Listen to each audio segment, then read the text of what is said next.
ಒಂದಾನೊಂದು ಕಾಲದಲ್ಲಿ ಒಂದು ಪುಟ್ಟ ಊರಿನಲ್ಲಿ ರಾಘವ ಎಂಬ ಹುಡುಗನಿದ್ದ. ರಾಘವ ದುಡಿಮೆ ಮಾಡಿದರೂ ಏನಾದರೂ ಗೆದ್ದೇನು ಎಂಬ ಆತ್ಮಶ್ಲಾಘೆ ಇರಲಿಲ್ಲ. ಅವನಿಗೆ ಸತ್ಯ ಮತ್ತು ಪ್ರಾಮಾಣಿಕತೆಯ ಮೇಲೆ ಅಪಾರ ನಂಬಿಕೆ.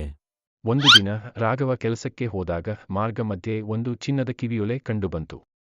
ಅದನ್ನು ನೋಡಿದ ರಾಘವ, ಇದು ನನ್ನದು ಅಲ್ಲ, ಯಾರಿಗಾದರೂ ಕಳೆದು ಹೋಗಿರಬಹುದು ಎಂದುಕೊಂಡು ಅದನ್ನು ಸಮೀಪದ ಗ್ರಾಮ ಮುಖ್ಯಸ್ಥನ ಮನೆಗೆ ತೆಗೆದುಕೊಂಡು ಹೋಗಿ ಹಸ್ತಾಂತರಿಸಿದ.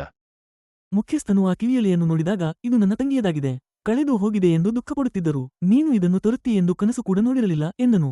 ರಾಘವನ ಪ್ರಾಮಾಣಿಕತೆಗೆ ಬೆರಗಾದ ಮುಖ್ಯಸ್ಥನು ಅವನಿಗೆ ಬಹುಮಾನವಾಗಿ ಹಣ ಮತ್ತು ನೂತನ ಬಟ್ಟೆಗಳನ್ನು ನೀಡಿದ.